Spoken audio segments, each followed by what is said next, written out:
get it.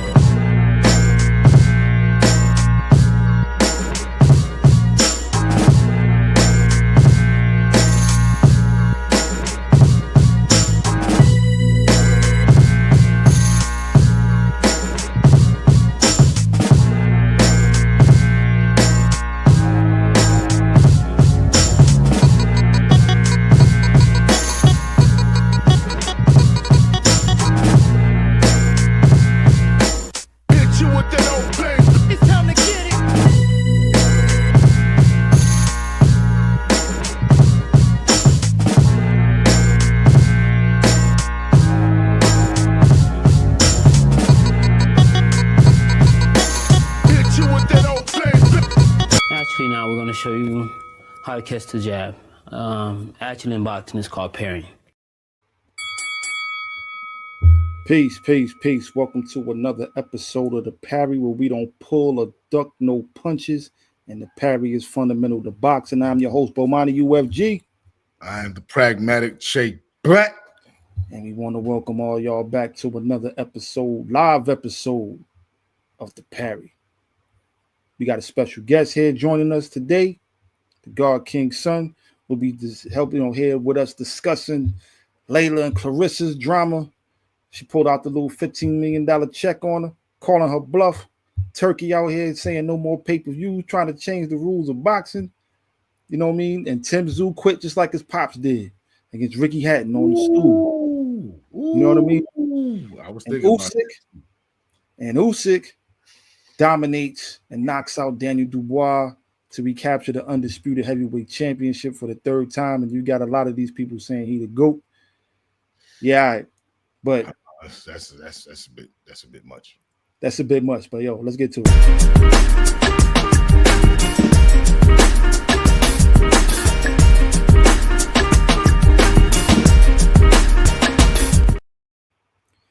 Peace. We got the God King son in the building. What's the deal, Lord? You already know. What's up? What up? Yeah, man. Talking boxing, you already know. Oh, we can't forget. It was a good weekend on the boxing. Yeah, Bam did his thing too this weekend, man. But yeah. Pragmatic. Yo, man. Where do we start? Go ahead, King. Yeah, I missed that Russell fight. I missed that one too. I forgot. I saw some clips though. Yeah. He got the boy right now. It's a surge. The seventh round, I think. Hit him with a body shot. Indeed. They said he was looking a little shabby though at the beginning. You know what I mean? He had to get his rhythm. But you know what I mean? They say he started putting it on. But Gary Russell, man, like he's a good fighter, a lot of talent, but he always calling out people and not fighting, man. So hopefully this go around he'll fight more consistently, man, and people he call out he'll actually get in the ring with, man, because his most notable fight was against Lomachenko, right? He lost. Yeah. We know how that worked. For he should have rematched that ASAP. Absolutely. Yo, pragmatic. Yes, sir. Where do we begin, man? It's a lot to discuss. Well, I'm still waiting right now for Laila Ali's response. That's where I'm at with it right now. Last week, my birthday weekend, I turned 47. Peace to the God. You already happy born day. Happy born day, God. Mine too, though. Mine passed a couple weeks before yours. Happy belated, you already know. Appreciate it. Cancer season. And then my old Earth, it was her birthday weekend as well. So it was dope. But happy born day to Mama Black. Indeed. It was a dope weekend of boxing with the Serrano Taylor. What was that? The rubber match, the third match, part 3. Wasn't a rubber match technically because she was up 2-0. No, it wasn't a rubber match. It was just the third match. Yeah, it was just the end of the trilogy. They gave her a third try. They gave her a third try. Third time's a charm, but it wasn't. Yeah, I thought she was gonna get it, but she looked worse than that one. The last fight, she looked worse. She did. The last two, she should have won. She should have won the first two. You think she should have won the second fight? You think she should have got the nod for the second fight? Or the first, or both, the first and the second. Remember she headbutted her? Indeed. Yeah, open up her crazy. And she tried to headbutt her quite a few times. It ain't the first time she was throwing her head out there a lot. They was colliding. But you think she should have won the first fight too? I can see the argument for the second fight. The first fight could have been a draw. I thought she won the first fight. You said what? I thought the first fight she won, but the second one, I thought Katie Taylor won that. Absolutely. Okay, yeah, that's how I look at it. The second fight, because she didn't move her head enough in the like the second half of the second fight, she took too much punishment. And then in the third fight, she just went on cruise control and it was like she wasn't even trying to reach her. She wasn't even trying to close the gap. She barely was throwing. What do you think the other girl was throwing and more? She was like more moving around, like footwork and jabbing and doing all that. But she wasn't really connecting like the last fight. Like she wasn't going for it. Like she should have been more on it. Like I don't know. Katie was piecing her. She was catching with the three piece with the soda on the side. She actually was quicker. She was the quicker fighter. Yeah. Katie Taylor's a beast. Katie Taylor's a beast. What do you think about? Because we seen Alicia Bumgarner was on the undercard. So what about Alicia Bumgarner? And she fought Miranda, which Miranda kind of gave her a little bit of a fit. She threw a fit. Yeah. She looked rusty. She looked. So that girl was giving it to her though. She looked a little rusty though. That girl was giving it to her. You know? So she's still my boo though. I'm just saying. So what about a matchup between Bumgarner and Taylor? How does that look? Did they fight? They didn't fight, did they? They never fought. No, they never fought. Nah, Katie Taylor and you said will be a good fight. I think it'll be a good fight. I'm saying Katie Taylor is hot right now, coming off of her third victory over Serrano. Right. And then you got Bumgarner, who's just been hot. You know what I mean? All around. You know what I'm saying? He's all around. All right. Oh man, I seen them shades on that Jumbotron. I said, okay. Hey, you got them. She got them Clinton arms. You know what I mean? She got them arms like straight out of Clinton. What you think about this? In New Jersey. What's up? What you think about this Devin Haney? Brian Norman? Devin Haney. Is that even still on? So supposedly. Bill Haney talking about they gonna cancel it on steroid bullness. They promoting it and all this crazy stuff. I think. I'm hearing. I don't know if it's true. That's supposed to be on the Benavidez card. That's going to be on the ring 4 card. Benavidez and Anthony Yard and Haney. That's some good fight. That's some good fight, yo. That's a good week. But to answer your question about Brian Norman, Devin Haney, I don't know if that fight's still happening. Right. But I'm gonna say this though. I kind of agree with Bill and them. Like, right. You want to postpone it a week or two. To do it now. Like, start taking your testing now. We paying for it. I don't see what's the big deal. So you're a professional fighter. About when because to me it initially seemed like they was trying to be unfair and make him take more tests than normally asked. Only question I want to know is this: are they asking him to take the standard amount of tests, or are they asking him to do something extra? Are they asking? Asking him to go beyond extra? Well, put it like this: it's only extra if I'm asking you to do it. If we both doing it. Right. That's not what I'm asking. What I'm saying is hold on. No. Routine of doing it. No, it's but it's he wants to do the VADA testing. It's random testing. Right. So, and not only that, hold on, but he's not. It's not like against. It's not like it's something that's not normal. People sign up for VADA. You get the random testing. What is the problem? Right? Because they don't have a problem taking a VADA test. They don't have a problem with it. Their problem is they want to postpone when they start the testing because my man's saying he's going on vacation. And he's like, Devin is like, well, not Devin, Bill is like, we can start the testing now. We're going to pay it for you. We know we the one with the big bank. We're gonna pay it for you. Oh yeah. What's the issue? Then, man, boy, pissing that cup for them, man. Get that out the way, man. What's the point? Exactly. This is what you signed up for. You a professional. Pissing that cup and get that out. Oh, no, is it needles though? They gotta take needles. They gotta draw blood or something though. Yeah, they got to draw blood and take They bits. probably, they probably do got to draw the blood. They most definitely got to draw the You blood. agreed to do it, and you going to do it. Get it out the way, man. See, man, now you got me agreeing with Bill, man, and I don't even want to be agreeing with Bill. I gotta keep it 100, man. Yo, Bill, funny as hell, yo. You know what I'm saying? Like, I'm gonna take the test, Norman. Yeah, you know man. I was rocking with you too, man. You and your pops, man. You feel me? I was rocking with y'all, man, because I guess it's because I haven't been clean. You clean. Oh, hold up. What it is this. I haven't been the Haneys haven't been in my favor lately.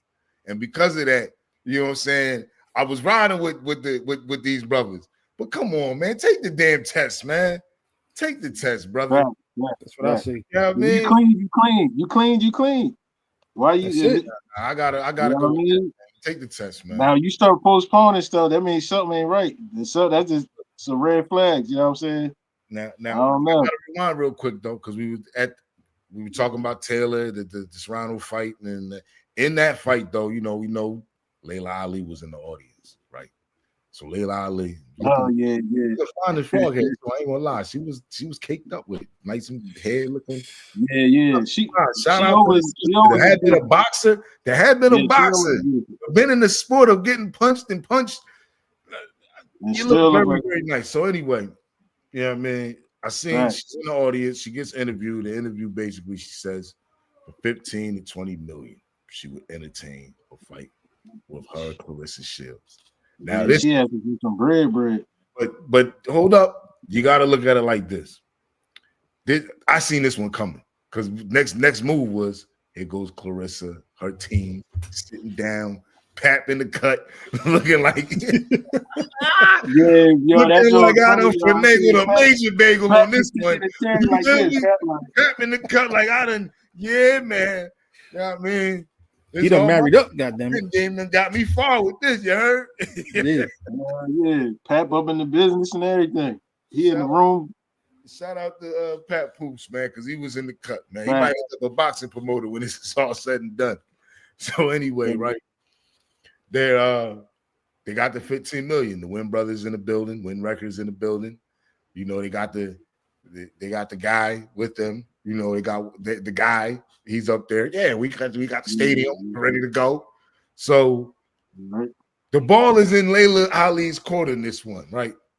Yeah. But like, I don't know, Bomani, what you think about this whole? She got the money, and should Laila take the fight? Does she deserve the fight? You know what I'm saying? There's two questions in there. Should she take the fight, and does she deserve the fight? Okay, I'm glad you said it's two questions because they're two different things. Should she take the fight? Hell yeah, she should take the fight. 15 million? Hell yeah. 15 million? Go get that money. Does she deserve it? That's subjective. I'm gonna say did Manny Pacquiao deserve a title shot against Mario Barrios? 4-year layoff? Yes. I mean, it's the name. Like a Manny Pacquiao, you got you grandfathered into a title shot when you come back, man. Well, I'm gonna say, all right, if you're asking me if she deserve it, well, here's the thing. Let's keep it all the way real. The pool of competition that's there for Claressa Shields are probably just as good or bad as Laila Ali at this point. Just keep it a bean. There's nobody for the fight. So she's gonna beat pool of competition for Claressa Shields. Who's she fighting? Who can she fight? No, I'm saying who is any good? Who's even close to her level? Oh, you mean the competition out there would probably be on the same level as a Laila Ali fighting right now? Right now. She's 47, She'll be 48 in December, just so you know. Yeah. She'll be 48 in December. Yeah. Like, unless she fought Savannah Marshall, like, who is she fighting? Shadeja Green? Shadeja Green. Alicia Bumgarner said, I'll take her at that. What'd she say, 147? She said she was 147. She's already at heavyweight, man. She's not coming down, man. But what is heavyweight for the she could come down to about 150 something, maybe. I could see a catch weight.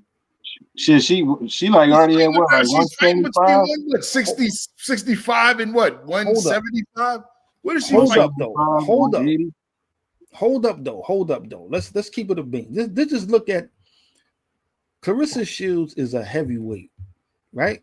Not heavyweight for men, of course, but she's a heavyweight, right? She like 5'8", right? Look at That's nasty. yeah. Look at Alicia Baumgartner, who's what, a lightweight or something? Baumgartner said it don't matter though. She said size. No, hold up. No, listen. No, listen to me. Listen. You talking about you from the old talking about Shay. You talking about cutting weight.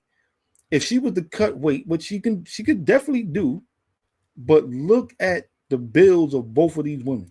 Alicia Baumgartner on her best day, if she sat down and ate Thanksgiving dinner for a week straight, she may get up to about $150. Claressa Shields is caked up. Let's keep it like no disrespect to the quote. She's kind of husky, and I don't mean in a bad way. That's like she got a lot of. That's big bone. That's the Toasty brand, Drake. She big boned. Ain't nothing wrong. Well, go ahead. Yeah, man. She over there looking like smoked turkey neck, man. Her thing looking juicy. She not. Go ahead. It ain't happening. She not coming down, man. She's not. She don't need to. To be honest, she don't need to. That fight could have happened a couple years ago. It's too late for that now. At least I would love to see it, but it's too late for that now. She's not coming back down. And you think Pat's gonna be like? You think it'll sell ticket? Alicia could come in. Alicia could come in at 147. Real talk. Alicia could come in at 147. 147. And I'm talking about night of the fight. Alicia could walk in at 147, and Claressa walk in at 160. 150, 152. Claressa walk in 160. I don't know. She might knock her out. 50 something. She may knock her. And I like Alicia Baumgartner. Claressa knocking all of them out regardless. It don't matter. But Claressa heavy-handed. That's different. It don't matter. Alicia was talking heavy. Like I ain't gonna lie. Yeah, I want to see the fight. I know you see the clip. You see the clip. She was talking heavy. She said, look, right after the fight, she said, "I want next." She said, "I want next." Yeah, she was talking crazy. She was like, "No, she wants Katie Taylor next. That's her fight." Indeed, but then she called out Claressa though. She outright and said, "Size don't mean nothing. She don't care about none of that. Anybody who knows her knows." Like she was talking. I was feeling her. I was feeling like, yeah, I understand because size don't mean nothing. Yeah, what's up? I felt like she felt. I might go pro next year the way she had me feeling. Fam, she talking. She just you got to say her name to attach your name to hers. That's all that is. She's talking. She know there's no way that fight is happening. Claressa's not dropping down. That part I agree with. It may never happen. I will say this though. I will say this. Alicia need to be careful because Claressa's already calling people bluff out here. She pulled out the $15 million check. She may say, you know what? Turn up 6 months later, she $150. Like, yo. That's what I was saying. Exactly. Like what's up? What's up now? All right, you was talking. We can do this. What's up? I mean, what's up? I mean? Yeah, Claressa. Shout out to the quote. Claressa be talking filthy. Yo, for real, man. But that fight ain't happening. I had a feeling they was gonna come up with the bread, though. I was like, they're gonna come up with the money. So does she deserve it though? Does she deserve it? And not we're not just talking about the bread. This is what I'm saying. Does she deserve a shot? And both of y'all answer, but Monty first. Does she come up with the bread? Does she deserve the bread as well as a shot at the title? She's getting a shot at the title. No, but I mean, who does? That's a lot of money. Is it going to sell? That's the money or the title. Is it going to sell? That's the whole thing. It didn't even matter. They came up with the money. That's on them. They got to figure that out. They're businessmen. They got to figure out how to generate the rest of that, or how to bring that back and stay green. I don't think she's worth that kind of money. But if I'm Laila Ali, or if Laila Ali is my woman, huh? I said it's the fans. Like, do the fans really want to see that? Or you know what I'm saying? It's like Nah. Good on I got a question for you. So when you say the fans don't want to see it, and you but you got a lot of he said earlier, Bomani said earlier, who else is there to fight? So who else would the fans see rather her fight than Laila Ali? And this is just the question. I haven't even said if I think she deserves it or not. Well, see, to me, the I guess you're right. Like, because there's really nobody really. Yeah.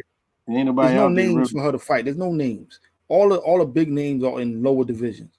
There's no names for her to fight. There's nobody even on the skill level that she could fight. Neither, and Laila Ali isn't on the level, but the name cachet.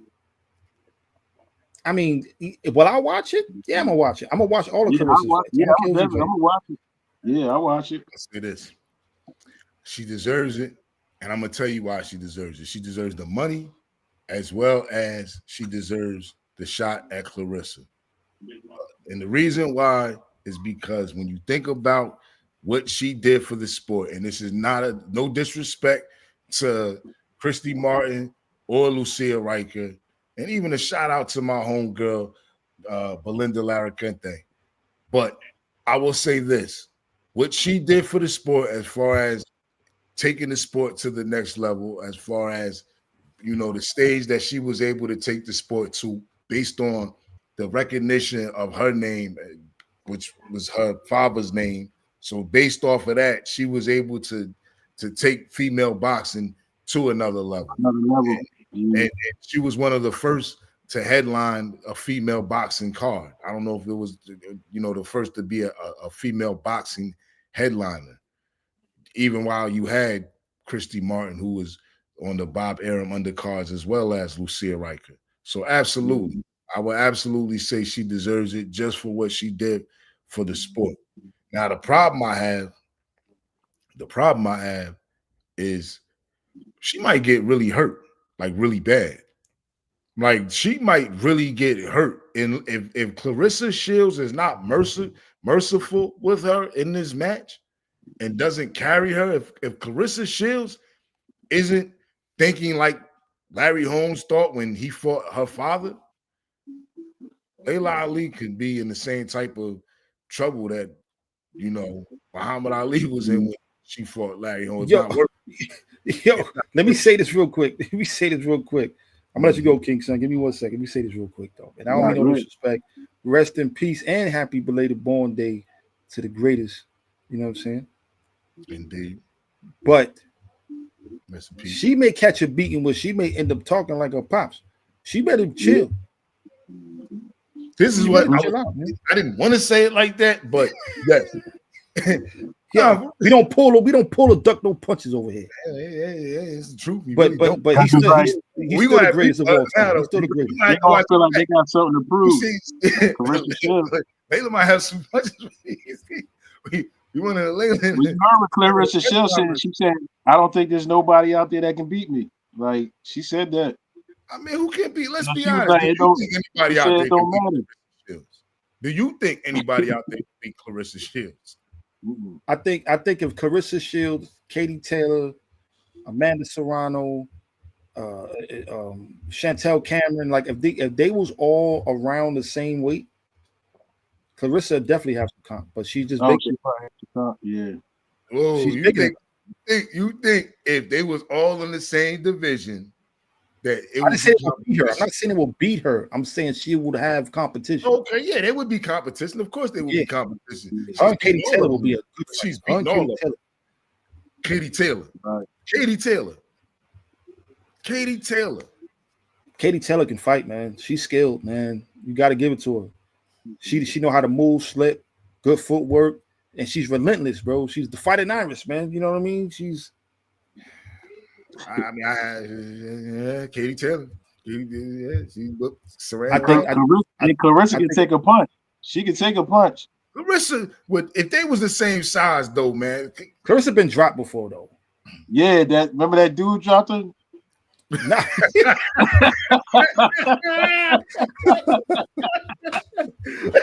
I'm not even talking. Yo, I'm not even talking about that. Shit I ever seen in my life, yo. Did y'all see that though? That was crazy. I did. Yeah. I did, but they oversparred, man. No, nobody should have put that out, man. That's I wasn't man. expecting No, that. it should have came out. It should have came out because Claressa be talking greasy. No, that came out Yeah, when she was talking about like, fighting dudes. That's why it came out.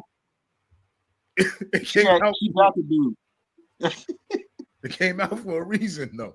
Yo, shout out. Let me just give a couple shout outs, man. Shout out to my brother Yahu in the chat. Shout out to the God Quran Allah. Peace. Appreciate you, fam. Yeah, man. Yeah. Claressa, there's nobody for her to fight in and around her weight class, man. Nobody that's going to give her any problems. I don't see it yet. But maybe homeboy that was in the Olympics that got his gold medal snatched, that was beating up all the chicks in the Olympics. You talking about? Oh, yeah, I know what you're talking about. You're talking about Kameen. You talking about Kameen. That's a man, baby. You talking about Kameen. Yeah. I got a Kameen lean. I already knew they was gonna cancel that after a while. You can't be beating up with no women like that. No real women. They almost he damn near killed that one girl. Yo. Word up, man. Remember she had knocked on his head. Yeah, I know. Homeboy beat the brakes off homegirl, man. That was crazy. Yeah, he was had a crying too. Like, that's aggravated assault, man. That's damn near. That was aggravated assault. That man was out there. They said she went to the hospital after that. Yeah, he need his ass for that. Yo, Kameen, you need your ass for that. Would you fight him? Yeah, that's crazy. They knew that shit was man, they knew that was that was fucked up. I didn't even believe they was gonna let that go on like that. I was surprised when they let that go on. Like, y'all really letting it train? Yo, listen, man, real talk. I'll lace him up with homeboy, man. That's a lose-lose situation, though. You know that, right? You want to fight girls, man. You know that's a lose-lose situation. I mean, we'll be happy that you whooped his ass, but don't let him even get with you. Don't let him even last the distance. Yeah. He even last the distance. Your man start jabbing your face off, yo. People gonna look at you like, yo, word. Oh man. Yo, that's crazy. It's a lose-lose situation, just so you know. You gotta win. You gotta win. I got a question too. I got a question. Is Earl Smith coming back or what, man? What's up with Earl Smith? He just did an interview. He said he's coming back. He'll be back. He's been out for a long time, man. He said he's coming back. He said he's coming back. That was a shame with Crawford. Matter of fact, he probably be back around like November, most likely. I felt bad, man, when Crawford was hitting me. I was just like, nah, that don't even look right. We ain't gonna get back into that ass whooping, man. That was back alley mugging. That's what we call that over here at the Perry. Yeah, Earl, that picture they showed, he looked like Hellboy. Remember his face was all red? Yo, he had Earl look like Hellboy, yo. That shit was crazy, yo. Yo, he had your man looking like Rocky Dennis, yo. Oh man, yo. I was just like, oh. Yo, his face was red as hell. I'm like, damn. Man, he had blood come out of his face. He didn't even know he had places where blood could come out of. Real, that was wild, man. That was cheekbones, chin. You know what I mean? Like, he was bleeding from everywhere, bro. Eyebrow, eyeball, nose, mouth, everything. He was bleeding out his ears, man. Canelo said, "You ain't fighting no." You know, Canelo came at Crawford. He said he ain't fighting no elite fighters. Yo, I hate that, man. Like, I hate that, bro. Because at the end of the day, like, a fighter is fighter. You worked yourself up, so.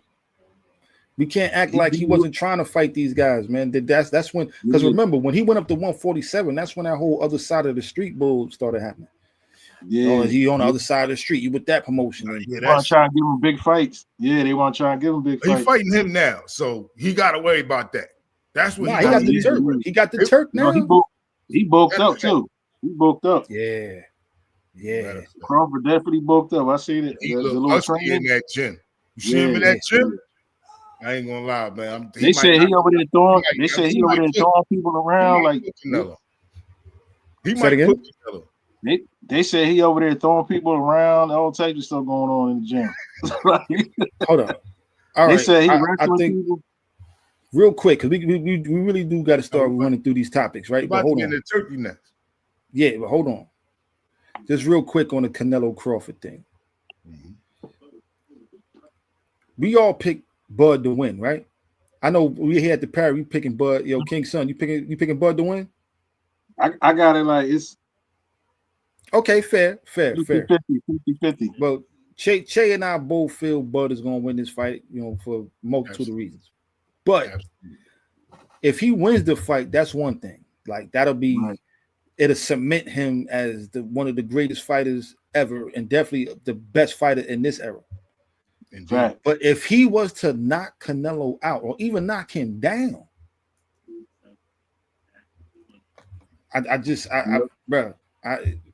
I'll be speechless.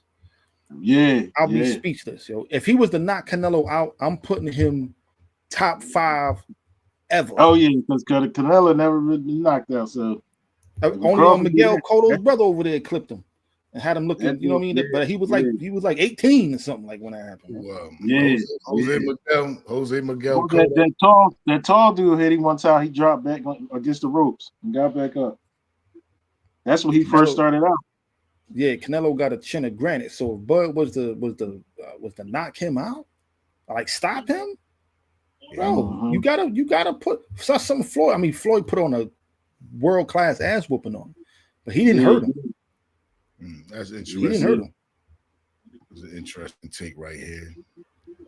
Right. It's interesting take. I'll say this: if Ricky Hatton did just come back, Ricky Hatton is coming back, but Ricky Hatton trying to come back. Ricky Hatton just announced his return. Ricky Hatton just announced his return from retirement. Last time I seen him, he looked like he got shot by a buckshot. You know what I mean? Ricky Hatton is out here looking like Nassim Hamed do right now. Like, you see how Nassim? He look like a butterball. Nassim Hamed fat as hell right now. Like that don't make no sense to get that damn fat. But Ricky Hatton looking husky, man. He's looking like he's about 2 bills. Yeah, about 2 bills. That's the Fatten, Ricky Fatten. Like that's it. He's every bit of two bills. He's about 20. I'm trying to think who he gonna fight. He about a good 220. He about a good 220. He about a good 220, man. Ricky Hatton, damn. Man, Ricky Hatton, he up here with me, and I'm way bigger than him as far as height is concerned. 25-7. Man. Well, more power to him, man. 5'7" tall, 5'7" wide right now. Ricky Hatton making a comeback. That's crazy. But yo, let's run through these topics. So Turki Al Sheikh. We got the aluminum foil Sheik, aka Turki. The aluminum foil Sheik. The aluminum foil Sheik. The Iron Sheik, man. Put some respect on it, man. AKA Turki. Hey, they can cut that. What's that pay-per-view? They can cut that. They can cut that. I got a video. We got a video, a quick jab coming out on Turki Al Sheikh and no pay-per-view dropping tomorrow. So y'all stay on the lookout for that one. But go ahead. All right. I was just saying, that's what we was talking about. He said, he want everybody to watch the fights. He pretty much is saying no piracy, because the piracy is wrong, and the piracy no money. I don't get my money with the piracy. You piracy, and I don't get money with the pay-per-view. Nobody buy. They piracy. Yeah, he trying to strike the ring and all that. And that's what this is about. This is about the piracy. Turki gonna get what he wants. Their money float. That's what he said. Their money floating around. Their money floating around, so he gonna get what he wants. They gonna get the smaller ring. He might. That might. You know what I'm saying? But I personally don't think. I don't think the no pay-per-view is about money per se. This is what he said. This is what he said. No. That's not. Listen, man. Again, you'll see the video tomorrow. I broke it down. I played it too. I broke it down. What he said was pay-per-view was killing the sport. Mm-hmm. That's what he said. And then he said, when in the Pacquiao Floyd Mayweather era, he said the internet and streaming and all that wasn't in the same place as it is now. And he was like, he what he did say was, of course, I want to make my money back. This is what he said, because he hasn't been making any money off any of these cards. but he still continues to invest in it. So he said, he want like with all the shows that he's putting out. Like we just had 3 pay-per-views, right, over the weekend.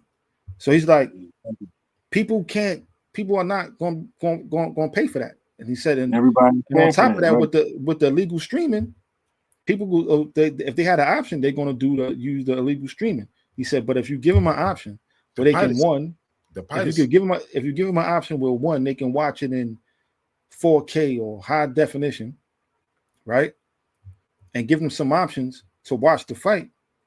Not to mention, he's talked about, because all that is tied into the matchups too. Because he was like, we ain't giving nobody no tune-ups, ain't no warm-up fights. Ain't gonna be we gonna be matching up tough fight for tough fight. We trying to stack the cards, right? Right. Basically, they trying to draw more eyes to the sport, right? Where if you for the price of a Netflix subscription, you can watch fights every week, every month as we put them out, and it's gonna help build more stars for the sport. I think he really loves boxing. I do. I think he really, really loves boxing. I think he is a fan of what he's a fan of. I don't know if he loves the culture. You think he just like it? But I think he definitely is a fan, and I think he has his favorites, and he wants to put things in the way that he sees fit, which I think is constructive. I think that he's definitely he's definitely trying to take over the sport and control the sport. He talked about making his money back, and the streaming this is all about everybody over there. Everybody's over there. What you mean by everybody? You talking about Riyadh? Everybody's like a lot of the boxers over there with the Crawford over there, Shakur over there. It's like, it's a money thing, when you throw that back around, people are gonna jump at it, but is it a good thing? I don't see it a good thing at all. I think it's a good thing. I don't even see him good for boxing. Because here's the thing. Here's the thing too, though. Not to cut you, Che. But yes, like he said, like King Son said, there are people jumping ship and they going over there rocking with him. But when you go over there and you get the bag, see, this is what's going to separate, you know what I'm saying, the men from the boys here. Because when you go over and you do business with the Sheik, you're gonna have a tough matchup. There ain't gonna be no walks in the park no more. Okay, let's get to that. You're gonna have to fight somebody. You made a point about stacking these cards and about no tune-ups and all of that. Let's be real. So he has a mold where he wants to make his money back, and he wants to base it off of what's out there right now, which there aren't many superstars, if any, in the sport outside of Canelo and Tank. And we just seen Garcia, he might be out of there. How do you build superstars with this model? How do you build superstars? I'm gonna tell you how. By separating the men from the boys. Tough matchups. Tough matchups. And that's how. And unfortunately, because we're just coming right behind what's known as the Mayweather era, we're coming behind an era where losses hurt careers, and it hurts the pride of a fighter. Fighters don't accept losses in the way they used to. Fighters still come back, but fighters, we've seen it. We've seen it with Thurman. We've seen it recently, even though he took a hell of a beating. We've seen it with Spence. Like, we see these fighters don't come back from taking that first loss very good mentally. But there was a time in boxing where they did where a loss didn't mean it. There was a time, but that time is over, and we're coming out of a time that just erased that time. Maybe we might get back to that. I'm not saying we won't, but this ain't the way. If that's what you're trying to success. Well, I'm saying we will, because he said. Let me finish.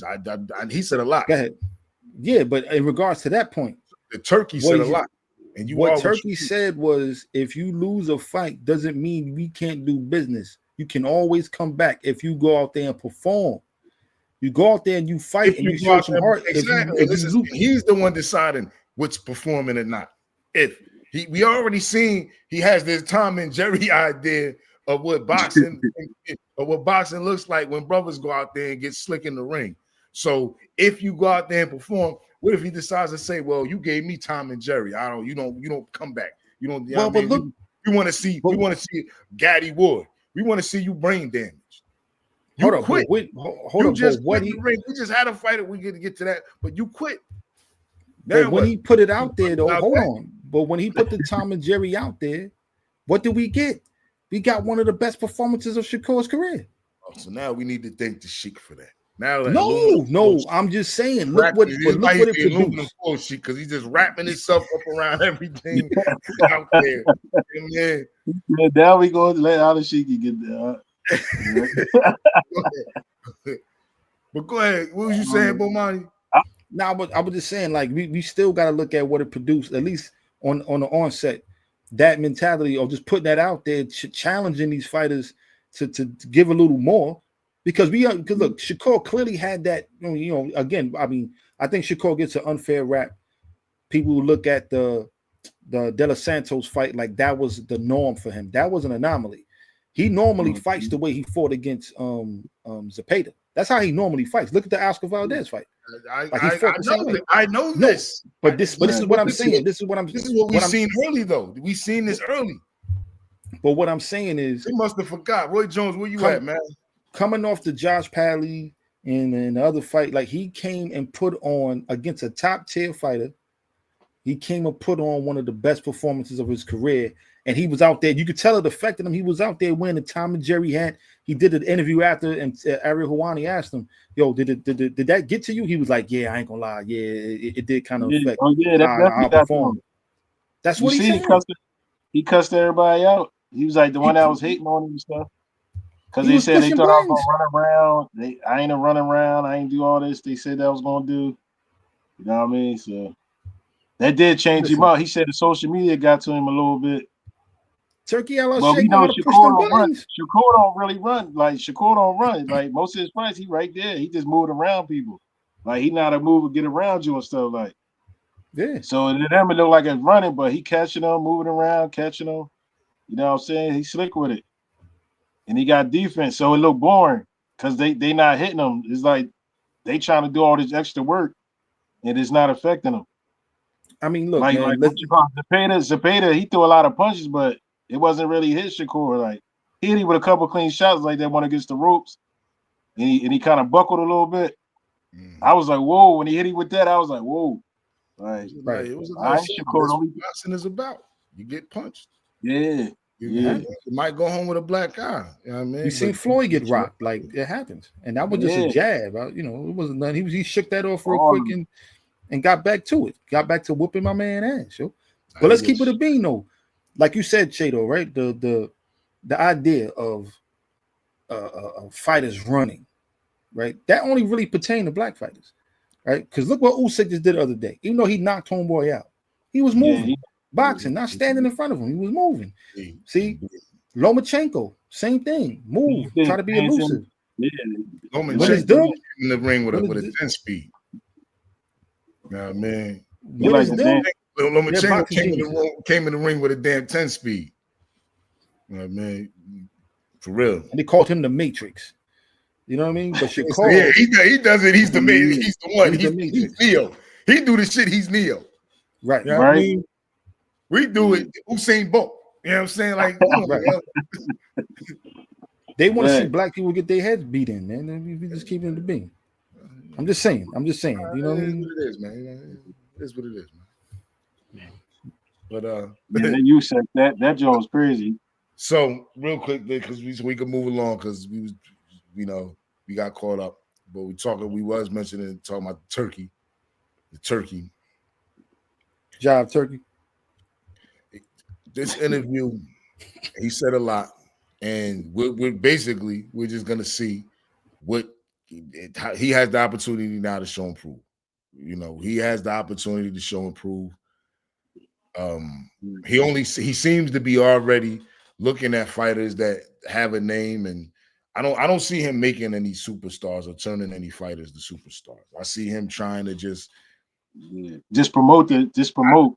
I see him trying to go out there, and it's the Coliseum all over again. This the Roman Coliseum, and I see him with the thumb up and the thumb down. That's how I see him. You know, You said you gotta get political. You say you get political with. Yeah, but we're gonna have to get back on this. You know, we'll get back to this. You know, Yo, but what about Tzyu? Hold on. Tzyu Fundora. Woo! Now this was something I actually didn't see. Just real quick before we even get too much into the fight, the actual fight itself. I mean, is something that I thought Tzyu was gonna win. I thought Tzyu actually was, and the main reason why is because Fundora's style to be as tall as he is, and I figured that Tzyu would be right up on him. I figured Tzyu would be right up on him in his chest, pounding away. There wouldn't be the cut. He wouldn't have that issue in his fight, and it would, and he was more focused. So I was really surprised, and what surprised me more than anything was the fact that Fundora, it was like an overnight. He all of a sudden fought tall. All of a sudden, his jab is just keeping. He had him at the end of the jab. He was throwing them things. Breaking him with the cross. It was like I never seen him. We were just talking about him with Sekou when we had when Sekou was on with us, and we were just talking about this. He does not fight his height. You know, even comparing him to his sister Gabrielle. Right. But wow, I mean, he might have been one of the most improved boxers I've seen from a fight to another fight. Yo, I thought Tzyu was gonna bring it to him, like, because remember the first fight when he caught that elbow to the top of the head and opened him up, that kind of changed the fight. Yeah, that was a bloody fight. Both of them was bloody. Fundora nose was all crazy, his eyes was all closed. That was a bloody fight, yo. That was a bloody fight I've seen in a long time. Great fight. Loved it. See, blood. That's what we love. The blood. These guys was broken all the way up. It was like pit bulls. They was like pit bulls going at it. But you was gonna say something, Bomani. You looked like you had a thought. Let's be real. That Tim Tzyu ain't been the same since Bakram beat Earth, Wind, and Fire out of him, man. Like Mutazaliev is a beast. Now let's see if Fundora gonna fight that guy. Let's go see if he go fight that guy. He seemed good coming back against, what was it, Joey Spencer? He seemed all right when he fought Spencer. But Joey ain't been the same since his loss. And I like Joey Spencer. No disrespect to him. I like Joey Spencer. Goes back to fighters can't take them losses. That was a crossroad match for both of them. Right? Right. And that was also Joey Spencer's, that was his moment. That was his big opportunity to now catapult himself to that next level. Because he was kind of here, you know what I'm saying, as far as popularity and his name is concerned. Like, he was known to the hardcores, but you know, he beat Tim Tzyu. It would have put him in position for a bigger fight. Maybe he gets to fight with Fundora, right? Mm-hmm. But Tim Tzyu ain't been the same since Bakram beat that boy around the ring, man. He beat the fight out of him, man. And then in this fight, he's getting beat on, but after his best round, you actually won the 7th round. And you quit. That's what surprised me. He did. Quit. Yeah, that surprised me, yo. But yo, he took a lot of punches. Hold on, wait. He took a lot of punches. He did, but he took a lot of punches. That 7th round, though, the very end, though, he was in the corner getting punched on. You know what I mean? He was getting punched on at the end of that 7th round. He actually got hurt. Like, I think he got hit with an uppercut that kind of had him looking crazy. You know what I mean? Right at the end of the round. But he was getting when he was against the ropes. When he was against the ropes, yo, he got hit like 3 or 4 times with a jab, and then he started backing up. Cause at first he was coming forward, he was catching him. Then once he started that jab again, he just started catching him. Like, his timing was looking great. Yeah, the way he was able to pull back and go side to side and then leap in with the hook, or then come with the overhand right. He got power. He got power for that size. Like, he got power on them long arms, man. You see when he hit him with that short punch and dropped him? Yeah, man. I mean, but I think he got a punch. Look what he did to Eric Lubin. Look what he did to Erickson Lubin. Right. Same thing. Hit him with that crazy uppercut, that long uppercut, and dropped him. That joke coming from a mile away. He's almost 6'5", 154 pounds. Let's say 6'6". Yeah, he's almost 6'6". He's almost 6'6". That's freakishly crazy. tall, man. These should be slam dunk. Them Jones coming like rockets. Them punches coming like rockets, dude. They're coming back. He look like a stick figure with gloves. Yeah. 6'6" at 147 pounds. 154, but it don't matter. I mean, that's what I meant. That's what I meant. Pardon me. Welterweight. 147. Yeah, Oh, he's 147. He ain't no 154. He's 147. That's welterweight. No, he's 100. No, he's 154. WBC welter. He's the WBC welterweight champ. Yo, all right, listen, hold on. Let me just make a disclaimer. He's just confused right now. This is the Parry. We still know what we're talking about. He really not. thinks I think that- he's 154. I'm thinking super welterweight. 154. You said? Huh? That was super welterweight. Do you want to put money Yeah, on? it's 154. Come on, man. I told you. Listen, if I say it, listen, I take didn't it to say the I bank. was wrong. I didn't say I was wrong. I'm asking. Yo, hold on. Pardon me. Yo, to the guard, Quran Allah, you still in the chat, man. Just put in there. I'm right. All right, because I know he know I'm right. Both of y'all said it. Y'all both said it. I mean, I ain't gonna. I didn't say you was wrong. What are you talking about? I didn't even say you was wrong. I didn't say you was wrong. Look, let's yo, was King throwing says, off real quick. Yo, King says. Thank you. No, thank you, brother. Mario Barrios is 147. We talking about Fundora. I can't see. I just seen the 147. We talk about Fundora. He's at 154. But for those who don't know, see, when Che bring up the history, he start bringing up talking about fights from the 90s and the 80s. Like he knows that like a book. Show, man. But when it comes to boxing currently, I'm the authority. We talking about Tzyu. I'm the authority. We talking about Tzyu quitting. And anything that was really that got me. The fact that he went through looking like a whole horror film and kept it pushing the whole fight. Yeah, he was having the most success. Like that's what actually surprised me, that I wouldn't have never guessed him to quit after seeing him with display with all them pints of blood that he had leaking down his face to quit on this note. To quit on the second fight. Yeah, it's crazy. I was sitting there, I thought he's gonna get up. But Che, remember we was watching it? I told you, I said, yo, I said he talking to him, and he was like, he asked him, do you want to continue? And then I seen his head just shake like, nah, like I can't. And that's when they waved it off. They was just like, I was surprised. So I was like, they asked him in English and Australian. Because he actually was coming back. You want to fight? He said English and Australian. You want to continue to fight? You want to fight, Mike? Hey, Che, remember they was talking, I don't know what they was talking, Russian or whatever. I told Che, I said, what they talking about, Che? Oh, man, that was just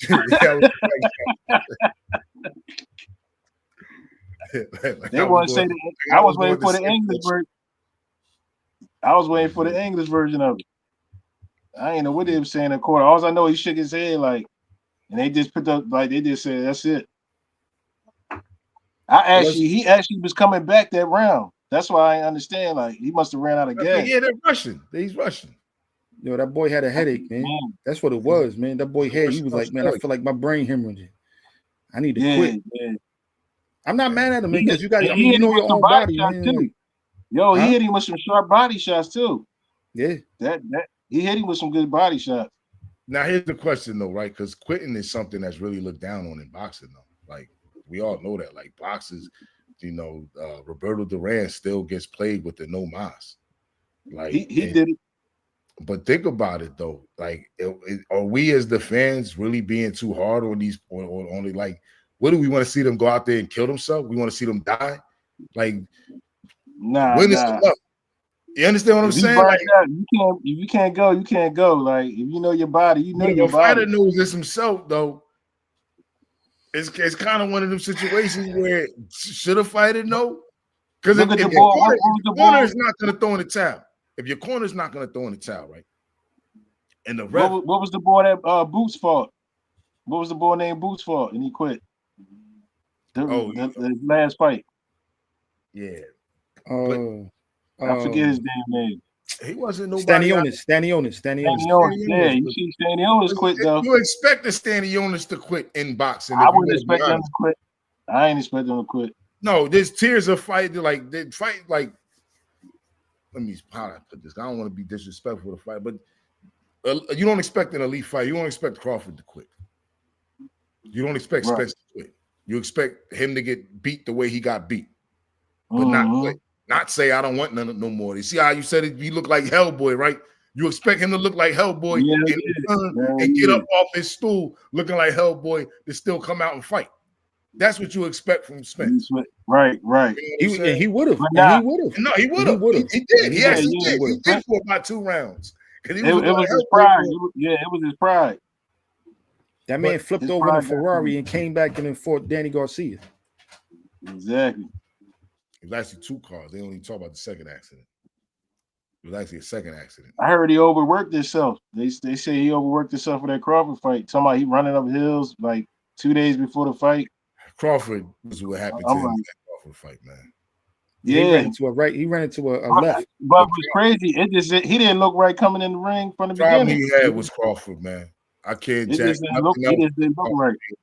I can't jack nothing else but Crawford being the issue that he had to deal with. I'm with Jay on that. Yeah, man. We seen him in the fight before he fought Crawford. He looked good in the fight before he fought Crawford. So, but I for real, I wanted a fresh Errol Spence against Crawford. I think that would have been. You don't think that's what I'm saying? He gotta like what was I don't know, man. It takes away from that accident messed him up, man. He couldn't move right. Yo, I'm out, man.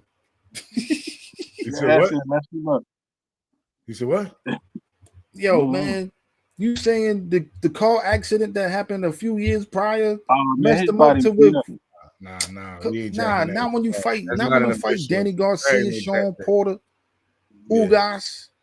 Yeah, nah, he had too much. He shot Sean Porter before the accident. Nah, that was after the accident. That was after the accident. He fought Sean Porter. I think when he fought Sean Porter, the accident happened right after that. He got an accident after that. And then came back and fought Danny Garcia, and then fought he fought back. Yeah, about to say. Then he came and fought Danny Garcia, giving Danny Garcia his only second loss, and Danny Garcia barely lost to Keith Thurman in that loss. Yeah, I was at that fight. I like Keith Thurman though. I hate that I like him. I hate that. It's just that Keith Thurman. You go to his body. Keith once upon a time. It's comedy. I laugh when I be seeing him talk. He do his interviews. He be cracking me up, man. Yeah, he call his shit. I call him Keith Catman. You start hitting his body. He go his body, boy. He got. I'm telling you, everybody hit him in his body. Slowed him down. Look at Pacquiao. Pacquiao got him in the body. Next thing you know, he dropped his hands, and Pacquiao went right on top. You see, he always spitting out his mouthpiece. Yo, the brother Corona asked, "What about Spence Thurman?" I'd watch that. I think it. Yeah, I watched that. Yeah. I think that should be because they both don't like each other. So I'm with that now. That'll be a nice one. And I'm gonna be honest. At this point, I'm probably gonna favor Thurman. At this point, right? Thurman spoke on that. Said that they were gonna fight. Said that all of this talk about. Yeah, I'm gonna go with Thurman too because I. Well, hold up. He said, hold up. Thurman said all of the talk about Spence and him not fighting and all that they were actually going to fight after his fight with Pacquiao, but he lost to Pacquiao, and that pretty much messed up the fight. Yeah, because Spence was supposed to have fought Pacquiao, but Pacquiao lost to Ugas. Yeah, and then Pacquiao lost to Ugas. Yeah, man. Right. So that whole thing messed it up, man. And that's how he ended up fighting Ugas, Spence. Yeah, but let's continue on, man, because we almost out of time. Real quick, before we gotta go into the next one. You're right, and because we about time. We actually at time right now, but we're gonna have to go just a little bit over.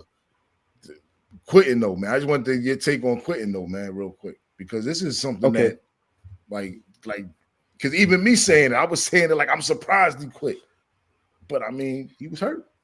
What do you think? The way we perceive fighters, right? Again, like you said, they're going in there, they're risking their lives, man, for our entertainment. These guys are warriors, gladiators. Anybody that step in that ring, you got to give them credit, win or lose, right? Mm-hmm. Quitting, no. We don't want fighters to lose their life or lose, use of their faculties, you know what I'm saying, mentally or otherwise, for our entertainment. But optically, just how it looks for a fighter to quit, especially when it's somebody that you're rooting for. It changes your perception a bit about them, right? I hate that it's like that, but how do I personally feel about it? Yo, I'm gonna be honest. I think a fighter should have a code word or something, man. So it don't look like real talk. Like, and the ref would know to just say, you know what, I'm gonna save him. If you in the corner, I'm talking about like quitting on the stool. If you in the ring and like for instance, like Kell Brook, when he got his eye broke by Spence. Well, first got his eye broke by Golovkin, then got the other eye broke by Spence, right? Yo, if you know when something breaking your face, like, right. So I get that, like, oh, yeah, nah, you got that, homeboy. You done broke my eye. You take a knee, or you refuse to get up. That don't look as bad to me. You in the corner, and the ref, and like, yo, and you like, nah. It just looks weird to me. I feel like in those type of situations, like with Tzyu, have a code word. You know what I'm saying? Tell your corner like, yo, Gesundheit, get up, go out there, have him throw in the towel. You know what I mean? It just looks weird to sit in your corner and be like, nah, like when De La Hoya, they asked De La Hoya English and Spanish against Manny Pacquiao. You want to fight? No. Bird. No. It's like you either gonna go out there and get knocked out. You gonna go out there and get knocked out, or you just gonna be like, you already know you ain't gonna do. I feel like it's up for your corner to save you. Yeah. And that's right? What I was alluding to that earlier. Like, but what if your corner doesn't? Though, what if because sometimes you might have, what's my man, Rory Holloway and Jimmy Thorne in your corner. They'll let you get beat on. They're going, you got two eyes, man. You'll be all right with one. You feel? Yeah, they'll let you get beat on. But you might have the wrong people with the wrong intentions in your corner who are not thinking about your well-being, your health, and your faculties. You know what's more acceptable? Okay, let's just say you got your corner's like, we're not letting you quit, Rock. Go out there and give it all you got. Yo, if you really feel Rocky's eyes, it was that bad in Rocky. They took a razor and cut his eyes and said, "Go back out." Go back out. Yeah, go back out there. If you feel like, yo, if I go out here and get hit some more, my brain gonna hemorrhage. Get up. Yeah. Go out there. When the bell ring, take a knee. It just looks better to me. Sit in your corner like, nah, I'm not getting up. Oh yeah, like it just look like you need to just take a knee or like a dive. Like which one? Dive? No. Boy, let him get the first punch. Let him get the first punch and then go down. Nope. You ain't gotta do that. Get up, ding. Get up and collect yourself. No, get up, take a knee. So for the full 10? Take it. Yeah. For 10 seconds. Well, he might not even get up. Nah, don't quit in your corner, man. Don't quit in your corner, man. That's why I said you gotta get up, take the first two swings. Yeah, go catch a couple, boop, take a knee. Exactly. Yo, you know somebody did that, right? You know somebody did that. What you just said, somebody did that, and I'll never forget. Freddie Pacheco called him a coward for doing that, and after he did that, he ended up collapsing in his corner after he got up, and to this day he's blind and mostly deaf. We talking about Gerald McCullum. Yeah. He actually against what was that? Nigel Benn? Nigel Benn. He actually did that. He actually took the knee, and then they called him out. He got up, walked back to his corner, and collapsed. Yeah, that's crazy. It's never took a step since. So I'm saying that to say like that's what you just said was profound, because when you were saying it, I'm remembering seeing that. Like I actually seen that, and I remember Freddie Pacheco calling him a coward. The fight doctor. Remember, he's a doctor. Yeah. Forgot about the Chris Eubank, Michael Watson. Didn't he die? Did he die? Chronology, remind me. Is that the fighter who died against Chris Eubank Sr.? I don't know if he died. I thought he wasn't he brain dead. Somebody, there was a couple dudes that died. That was what, like 97, 96? What year was that? I think if I'm not mistaken, yo, Karan, man, just remind me if that's the brother who died against Chris Eubank. It's the brother who he fought and he died. I think it was Michael Watson. He died. Yeah, I remember something. I remember them talking about that. Yeah. Nah, I get it. Yo, listen, man. It's just what. Yo, listen, man. You chose. I mean, listen. I love boxing. I used to love the box. I did all types of combat sports. I love it. I love contact. Love fighting. But I never chose to get punched in the head for a profession. This is part of the culture. This is part of the sport. We hate to see it. We hate to see it. Again, for me, it's just retiring in your corner. Now, again, some injuries are worse than others, right? Like, who knows what Tim Tzyu is? Oh, he said he just ended up in a bad state. Okay. He did. He just ended up really bad. I remember that. He wasn't. He didn't kill him. I remember that. But it I don't know what Tim Tzyu, what he felt to make him want to. When he stood up and did the interview, he seemed fine. He seemed fine. For me, in the case where physically, like you don't feel like you about to pass out, or you don't feel like your brain bleeding out your nose, and you can get up and have a post-fight interview, man, get up, like man said, cover up, take 1-2 shots, take a knee, man. It's just something about quitting in your corner. It just looks better. Yeah, exactly. It looks better. Do the hold on and then like clench him. Make sure you're protecting your head though, because you know. Yeah, he gave Fedor his flowers though. He said, "Yo, he said he's a bad motherfucker, yo." Yeah, he said it. He was like, "Yo," he said he hard to hit. He was like, "It's awkward." He was like, "He's strong. He's a strong motherfucker." That's exactly what he said. Dude, 6'5", damn it, 6'6", crazy. But yeah, let's move on to the Usyk. We didn't get to the Usyk fight, did we? Not at all. Man, that was crazy. Usyk outboxed him, man. He was moving and grooving. He started off kind of slow. But next thing you know, he just started moving and grooving, you know what I'm saying? Like, and I seen it, what's his name? Dubois, whatever. Boy, Daniel Dubois. Yeah, Dubois. Yeah, I don't know what he was throwing. He wasn't throwing enough jabs.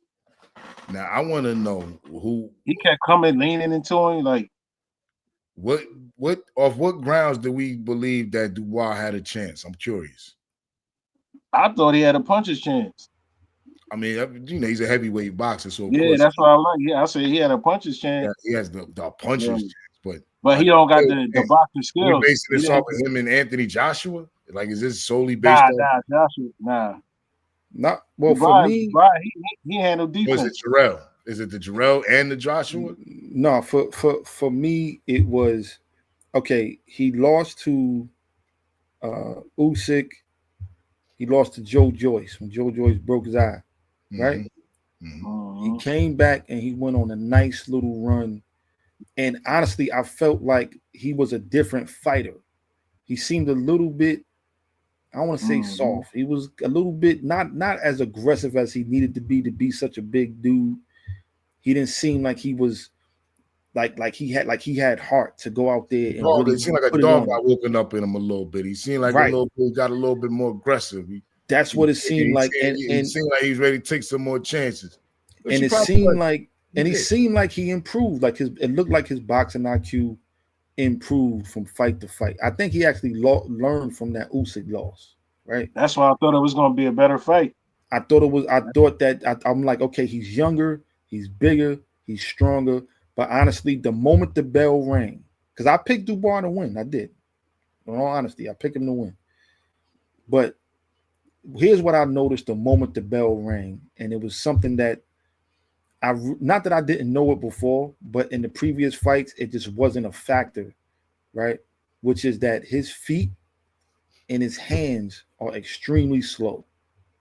Yeah, I was like, this dude, the moment the bell rang, I said, damn, he's slow as hell. There's no way he's catching him. There's no way he's catching Usyk. I knew it was a matter of time before he got his life put out. because he's too Exactly. slow. And like you said, he wasn't jabbing. Plus he was reaching. Yeah. He would throw that punch and reach and all that. I'm like, yo, like he ain't even trying to get up on him. He more like trying to reach where he at. He ain't even trying to get up under him. Like he just standing big, standing tall, just the problem was the part of the problem was he got in there, he came in there to fight for sure. He came in there to die on his shield, which he did. I give him respect. Wow. He came in there to fight, but he wasn't using this in there. That's clear. He wasn't using this. I don't know what made anyone think that Dubois had much of a chance. I never thought he had much of a chance. I was never truly impressed. But he's another one of them Brits from over the pond, and it's just another Julius Francis, another Audrey Harris, another just all these guys, man. It's just when I see these guys, it's like they're big, they look tough, they pack a punch. Usually they can't take a punch, and skills wise, they're usually clumsy. They're not. But I'm gonna tell you that there's a British heavyweight that I'm telling you, this kid is gonna be a problem. That Moses Utama kid, I'm telling you, that kid is different, man. He ain't like the rest of them. I think he's by way of Nigeria. So I'm gonna look at him and see what's up with him. Nah, that kid is the goods. He gonna beat the bricks off Dillian White, and then that may set him up for a bigger fight, which may set him up for a title fight. Yo, American heavyweight boxing is dead. Yeah, I don't disagree, but I think that's what killed heavyweight boxing. The fact that American heavyweight boxing died, it killed boxing. Now, I seen in the comments, a man was talking about Usyk and arguing about Usyk's place in history. It's very, very premature to put Usyk's place in history. He's pretty much his best fights. He just basically had a series. He just basically his last 6 fights was the same 3 opponents. He went 2 against what did he go against? Joshua. Then he went 2 against Usyk, and then he went 2 against Dubois. I don't think his back-to-back was with Dubois. I think Dubois was actually in between. Yeah, and then Dubois won a belt, and then he fought him. He fought him again. But he won a belt off of Anthony Joshua, which is a dubious thing in itself. Like what did Anthony Joshua do to can still be considered a champion? And this is why. Well, he didn't. No, it was a vacant title. It was a vacant title that him and Joshua fought for. Yeah. What position was Joshua in to be fighting for a vacant title? What was the IBF title doing vacant? When it just was when you see like what was it doing vacant? We just had a fighter fight for it. You know what I'm saying? So what was it doing vacant? I see my people starting to pile up in there. It was good. But yeah, what was it doing vacant? What up, good people? He vacated it. Usyk. Exactly, right? So he vacated. So basically, Joshua and Dubois fought for a title that they took out of the trash, basically. They basically took the title out of the trash to fight for it. That's what you're saying. Shamey killing me, yo. Yo, I mean, look, man. At the end of the day, you ever heard the term paper champion? Have you ever heard of the term paper champion? Yeah, paper champ. Yeah. So right now, Usyk, and this goes to the legacy, his legacy. Usyk is a 2-time undisputed heavyweight champion. No, he's a 3-time undisputed champion. 2-time. All right, 2-time heavyweight. Okay, I got you. Yeah, undisputed heavyweight champion. Right. He's a 2-time. Nobody did that yet. Nah. You realize that, right? Nobody did that. So? And? We're talking about legacy. We're talking about on paper, right? Oh, okay. On paper. Got you. Okay.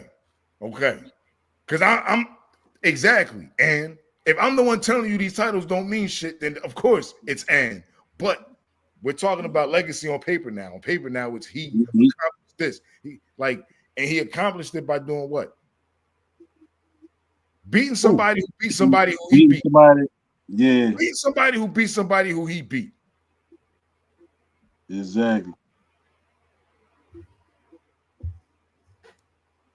Yeah. Well, You see he a made champ? No, he's Look. for real. I can't deny. Now Usyk can fight. There's no Usyk right doubt now, about it. you have to look at him as the He's best the that's cream out of the there crop. right now. He's the cream of I the seen crop in the heavyweight that division. yesterday. The way he was moving. He's the cream of the crop in the heavyweight division. It's not even close. That's It's not even close. He was He's the cream of the crop. counterpunching. He moving. As many brothers is out of work right now. As many brothers right now is on unemployment. As many brothers right now in America. and this is our heavyweight champion. But go ahead.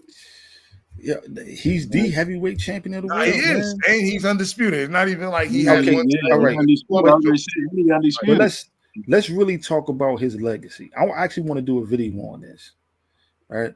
Because you got people like Paulie Malignaggi, right, saying, and not that we think too much of Paulie Malignaggi's opinion. We know what he's about, but you got people and you got boxing pundits and commentators looking at him like he's one of the all-time greats. He's a GOAT. He's up there with the top of the top of the heavyweight history.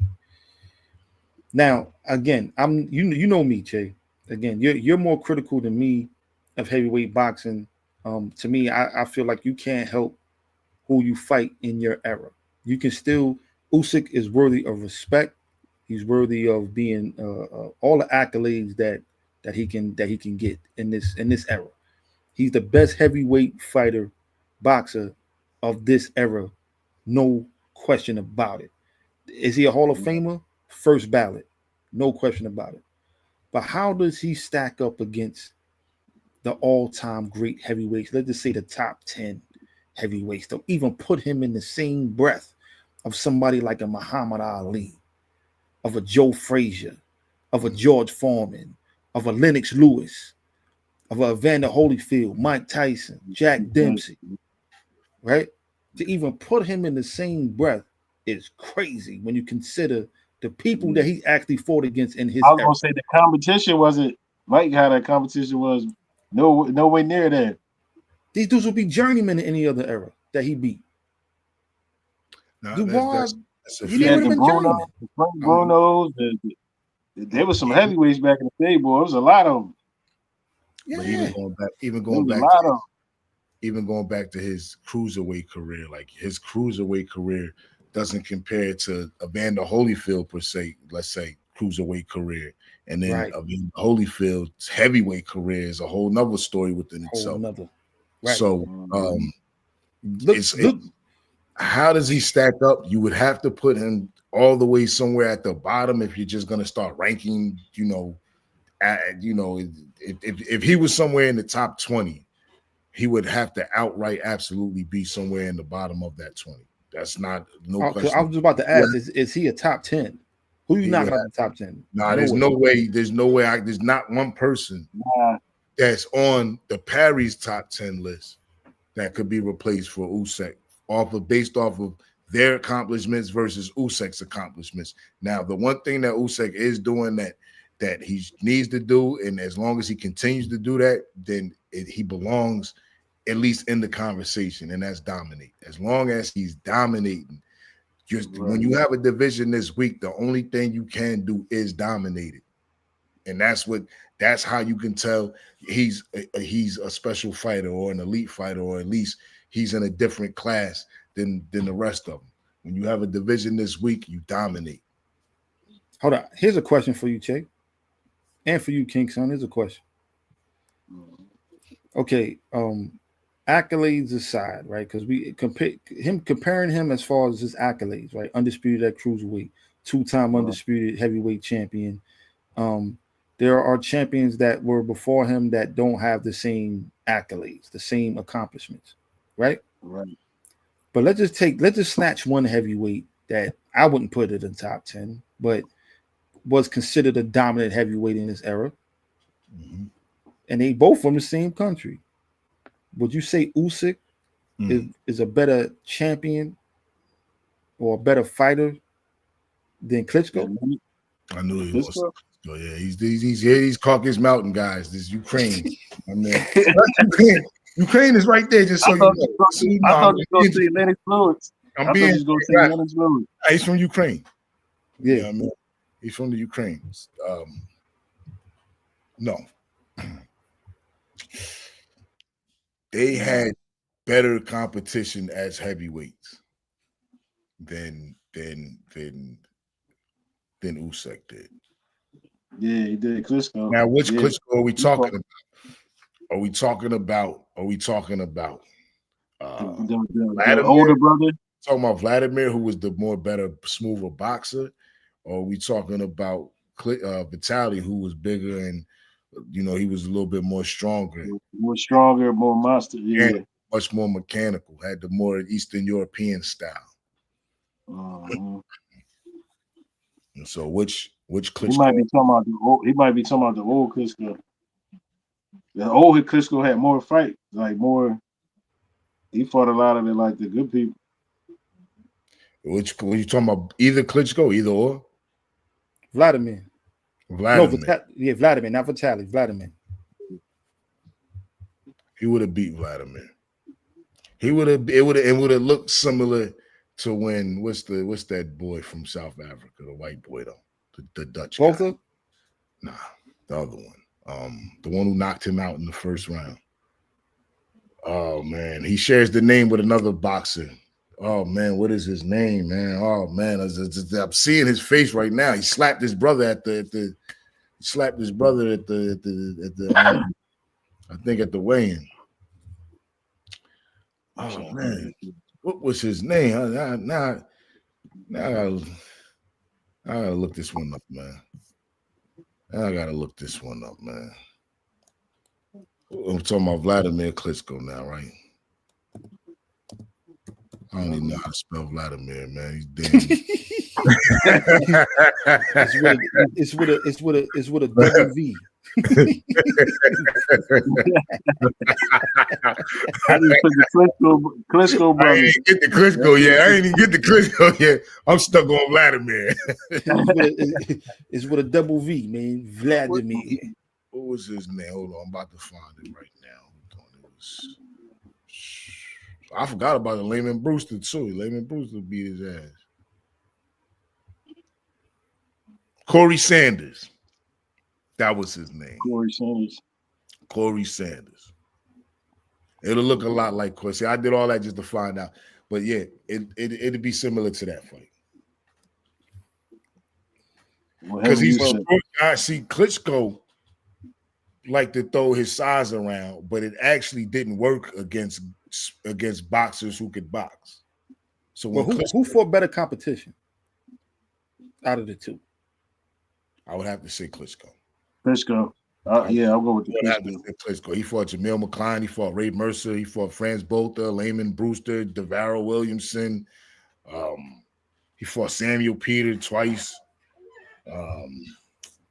Chris Bird, Calvin Brook. You know what I mean? Hasim Rockman. I gotta go with even if he didn't fight them at their prime or at their peak, I still gotta go with Klitschko on that one.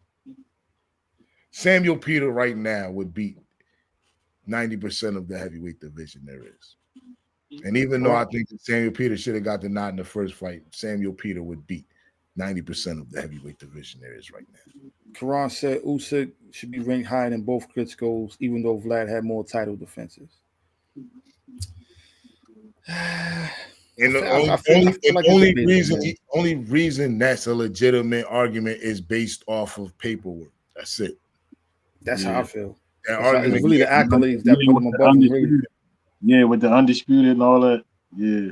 Two-time undisputed. Klitschko had he fought Povetkin. You know what I mean? And of course, he lost to Fury and he lost to Anthony. It seemed like they a lot of fights that they like a lot of repeat fights. Two-time undisputed is rare air, man. It's not a lot of people that accomplish that. No, it's not. It's not. It's not. But now, yeah. And see, I think a lot of the high riding for I think a lot of the high riding for Usyk is based on him beating Fury, and him beating Fury twice. Because Fury was in the way. He was a problem. Nobody could get him out the way. And then here he comes and he gets him out the way. And then you look and you see his resume. And then now he's the 2-time undisputed, and he's the 3-time undisputed, but 2-time undisputed heavyweight champion. You know, when you have those type of accolades, then it's like, you know, people start putting like everything just landed in place. That's what it looked like. People start mentioning you like you should be in the top 10 or whatnot. You know. Nah, not the top 10 heavyweights. Would you put Zab Judah? Would you rate Zab Judah higher than Oscar De La Hoya? What? Nah. No. But Oscar De La Hoya was never the undisputed welterweight champion. You know what I'm saying? So it's like shit like that. Rare air. But that doesn't come on. I mean, as much as I don't like Oscar De La Hoya as a person, as a fighter, saying, shit like that, like as a fighter, man, like you although in their primes, though, Jab would have probably beat him in their primes. I can see that. Yeah, I can see that. It's been too fast. He might have.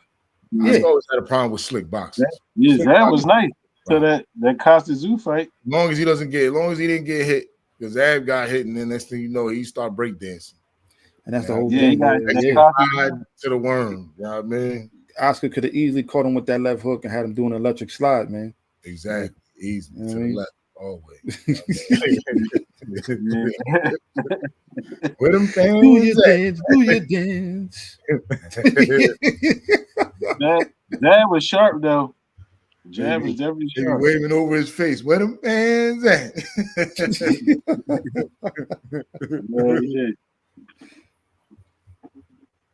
Yeah. Karan says Fury was the 2-time lineal champion, and Usyk took him down twice. Being undisputed champ counts for a lot the way boxing is set up. I mean, yeah, it's okay. Real quick, Karan, my bad. You know what? I just cut you off, brother. Go ahead. Real quick, I'm talking to you, Karan. So, are you responding? Because I need your attention, real quick, brother. He's here. He's in the building. I just making sure, right? Who's your favorite heavyweight? Now, hold on, Karan know his shit, and he's. I didn't OG, say he man, did. so I didn't say. I'm saying he's the OG. I respect the guy's boxing knowledge. Obviously, he knows his shit because he's in the conversation. Obviously, I'm talking to him, so he knows his shit. We don't.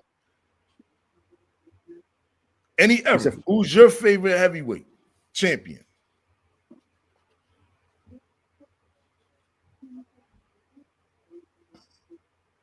Mine is Tyson, just so you know.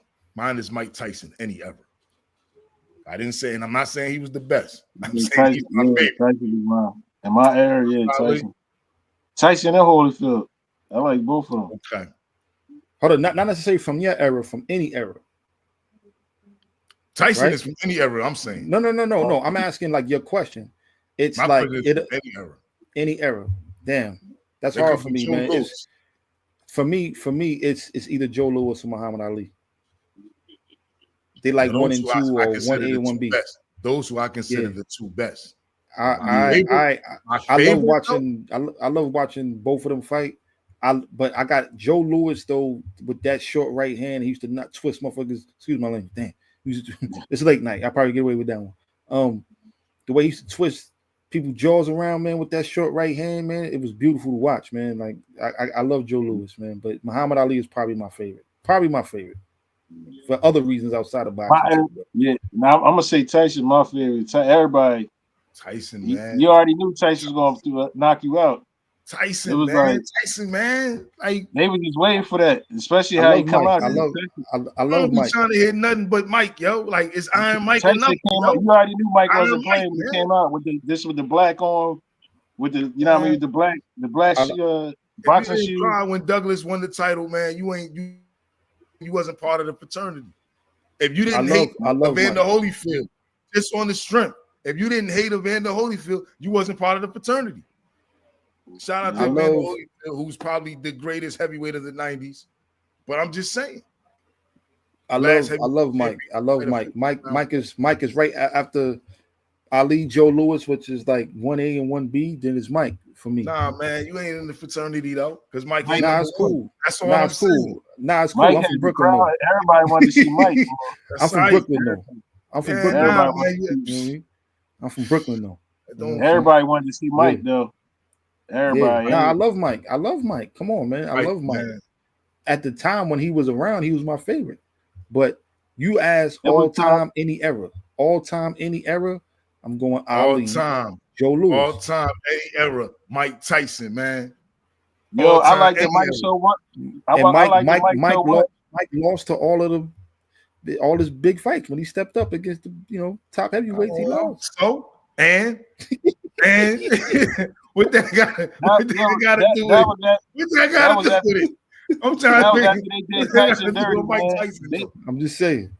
They said we gotta do something to Tyson and dumb him down. That's when they locked him up and all that. They start messing with him. Nah, he was beating that. They ain't want no smoke with him. They ain't want no smoke with him at that point. They ain't want no smoke with him. A focus Mike. They ain't want no smoke. You said the two greatest what? The two greatest heavyweights of all time is Joe Louis and Muhammad Ali. Those are the two absolute greatest. But my favorite, Mike Tyson, man. I said favorite. I don't care about who the greatest is. My favorite, Mike Tyson, man. I admire greatness. I hear you, man. I hear you, but my feet. When I see Mike, I see my claw. I see, yo, that's my big homie right there. I see it. He brought hip hop to the boxing. I'm not even, man. I don't think it's wise to say Mike cut for Mike Cloth, man. I don't know if that's too wise. You talking about in the ring? My grandpa didn't like Cloth, man. Come on, man. My grandpa didn't like the Don't go there, bro. I said when I see him fighting. Oh man. Oh, he got Karan got Muhammad Ali, Joe Louis, and Larry Holmes. Larry Holmes is a beast. Larry Holmes is a beast, man. Mike Tyson whooped Larry Holmes' ass. So would Joe Frazier beat Larry Holmes? I mean, would Larry Holmes beat Joe Frazier?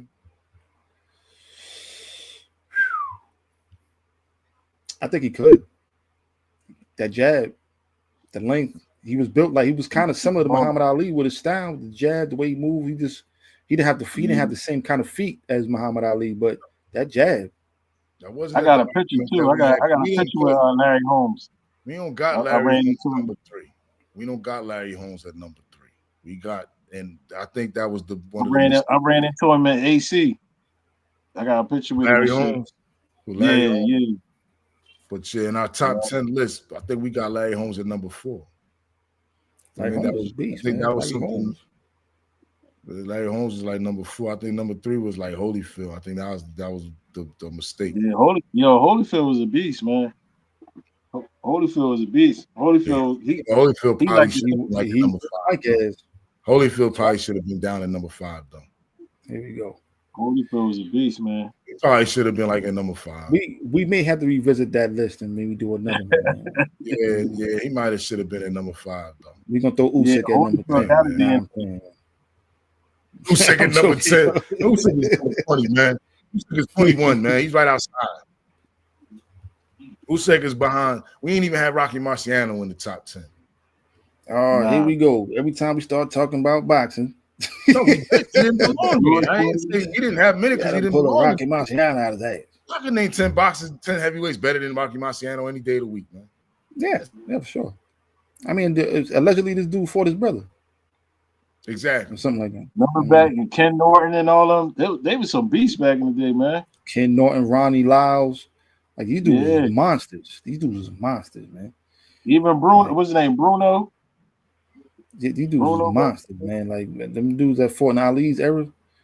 Yeah. Monsters, bro. Like, half the dudes was coming out of jail. You're talking about Frank Bruno? Bruno Tyson. Don't get your mute mighty. You talking about Frank Bruno bum ass? He just looked like he was beef. He just looked like he was. Yeah, he was big as hell. I ain't gonna lie, this shit was like a Greek statue. Yo, he was brolic, yo. That nigga was big as hell, yo. Yeah, he was straight off work release type. He kept getting up. He kept getting up when Mike dropping. Mike kept dropping and he kept getting up. Nah, but Mike said that Frank Bruno hit him the hardest he ever been hit. Yeah, Frank Bruno. Yeah, He Bruno was a Bruno was a beast. I thought Razor Reddick hit him harder than Frank Bruno. Razor Reddick, yeah, Razor Reddick was but Frank Bruno knocked the shit out of him too. Frank Bruno was a beast, yo. Frank Bruno's cheeks, man. I don't know if he was a beast, but he was actually catching Tyson. He was actually catching Tyson. But Tyson the kept first fight he was hard. in the second fight, and we watched the fight. We watched the second fight. Nah, was you there at Uncle Harry's house? Rest in peace, Uncle Harry. But the I know I watched that fight though with Bruno and Tyson. I watched Tyson came out holding him. Yeah, Bruno came out holding him behind the neck the whole time, and Tyson ended up, I think, like 3 rounds. The first fight was 5 rounds.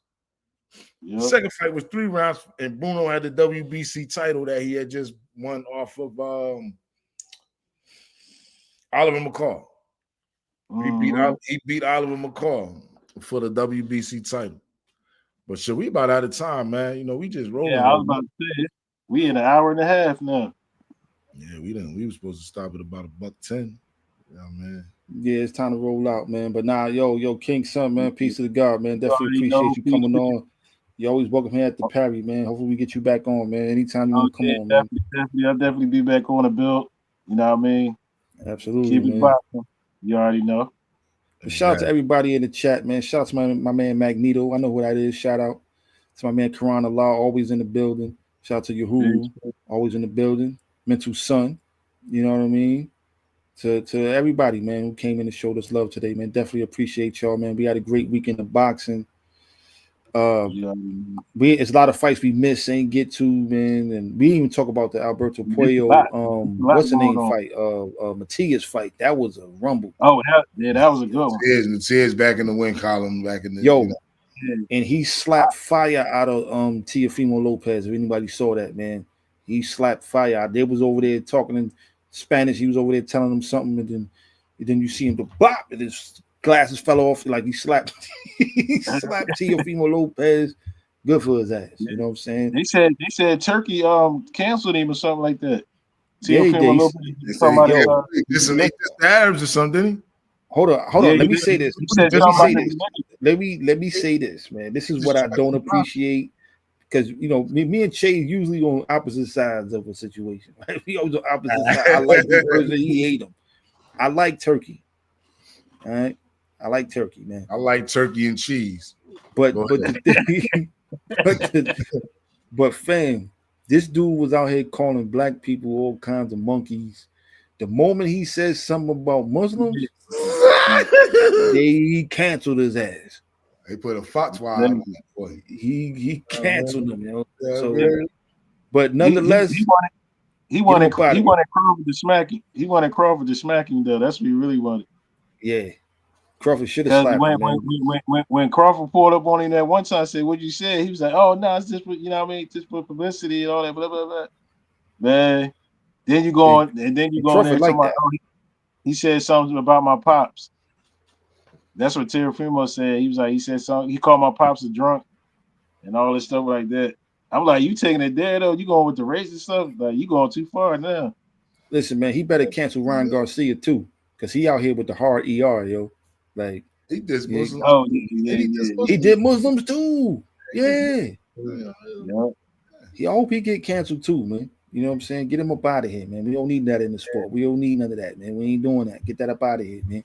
Disrespect. Right. Man, I don't see no problem with none of it, man. You know what I'm saying? It's all tribal, man. You know what I mean? I don't see what the big deal is. You know what I mean? So we call them monkeys in the ring. Yo, fam, hold up, man. You gotta see these dudes. You still gotta see them. It ain't like you can't. Let me just remind everybody. Let me remind everybody to go ahead and please jab that like button, uppercut that subscribe button, lead hook that share button, to throw a combination at the notification bell so you can stay updated when we drop new content. We gotta raise up out of here, folks. Absolutely.